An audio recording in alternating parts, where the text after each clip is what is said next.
Hey guys, Santeria here. I'm so happy to be back. I hope everybody's doing fantastic, everybody's blessed and just really full of life and ready to face the day.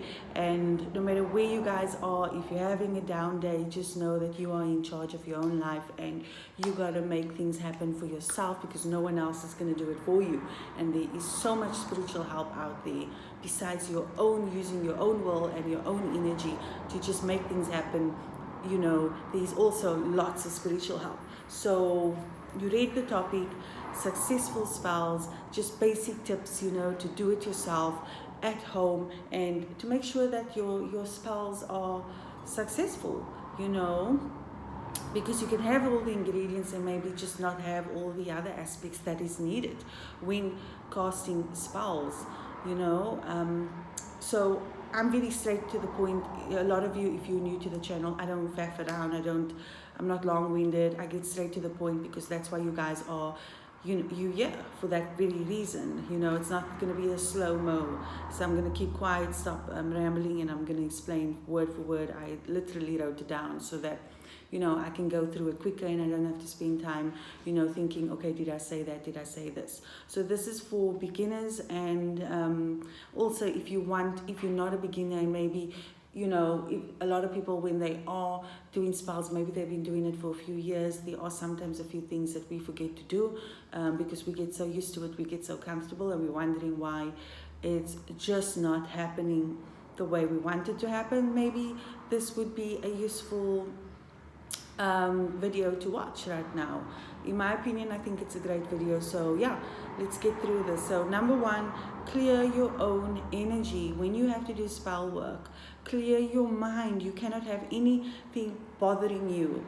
Okay, if you do, you got to have the ability to put it behind you. Make sure that your mind is clear, that there is nothing that is bothering you that would affect the actual spell casting, because thoughts are energy. We cannot have any negative thoughts interfering. So that is number one. Number two is always work in a private area, specifically an area that has never been occupied, but that is not occupied often, because when people come into your area of working, there is too many energy that is coming near your spell work or energy that is left in that room where you are going to cast your spell. I can assure you guys that this is not that this is a really bad way to start off spell work, to work in an area where there is too much energy, or just people constantly walking through your workspace. You don't want that. So quiet area that no one else is going to be in. Okay, so also another thing, number three is positive mindset, but I think I covered it quite a bit in number one. So positive mindset, make sure there's no negativity. You don't want that interfering with your spell work. Learn to put thoughts behind you. Okay, number four, the entity that you're going to bring into your spell work. I love bringing entities into my healing work, whether it's angels, whatever you want to use. Make sure that you have a fantastic relationship with them.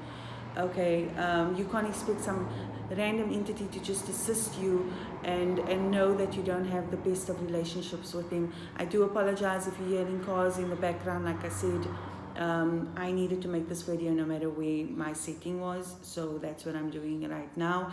I'm just shooting because I need to get onto YouTube. I need to just make sure that you guys are still, upbeat and just at you just enjoying your spirituality and working with spirit. So let's go on. So like I said, good relationship with the entity that you are working with, that is really important. Number five, always have the right ingredients and the tools for your spell work. Okay, you can have basically you can have everything and mess up on one ingredient that can affect your spell. It's at the back of your head. You know that it's not the right ingredient, and the energy is not the right energy that you're bringing into the spell. It's going to affect the spell work. So there is no substituting. When you do spell work, you use the ingredients that is needed for that particular spell work. Also, the spells that I'm talking about now, the type of spells is more voodoo work, candle work. Okay, we're not talking about Palo, Mayombe or Santeria. You know, you're not needing too much visualization and things like that. That's a lot more structured, and it's not for the faint of heart. So this is hoodoo. This is for a lot of beginners out there. Hoodoo is always the best way to start. Okay.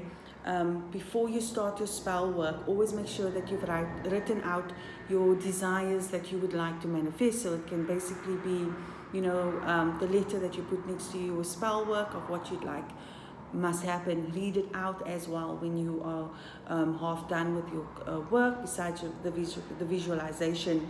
Okay, make sure that you've also written out your prayer. If you are new to this, make sure that you have a prayer.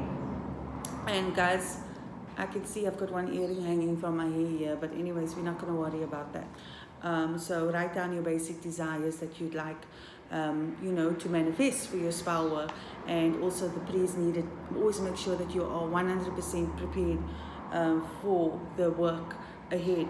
Okay. And if you are a first-time spellcaster, I will only advise to do one spell in a month. Make sure that you put all your effort into that spell, and don't try to do too many spells in 1 month if you are a first-timer. Just make sure that you always have your ducks in a row, because it can affect your spell work if you're not prepared and you have scattered brain and you're stressed, you have anxiety. Make sure that that is out of the way. So guys, that is just basic tips right now for beginners and those who are starting out in voodoo. I find voodoo to be a lot more easier when it comes to spell work. Of course, you get the harder ones, and that is why I'm just teaching you guys a bit about voodoo. A lot of my time away was also just having a deeper understanding in terms of working spellcasting in Palo, Mayombe and Santeria, because that is a lot more harder than basic voodoo. And when you do Santeria and Palo, Mayombe, you got to have your ducks in a row. You got to know what you're doing, and it's definitely not for beginners or the faint of heart, because of the type of rituals and sacrifices that are needed. So guys, basic voodoo spells and voodoo in general, these are some of the basic tips that you would need when casting those type of spells. So stay blessed, guys. If you enjoyed my videos, like and subscribe, and just enjoy life. And like I said already, if you're having a bad day, just remember that you're in charge of your life and you can make that change. And if you can't do it on your own, call on spirit. There are many out there that are willing to help and assist. So guys, like and subscribe and stay blessed.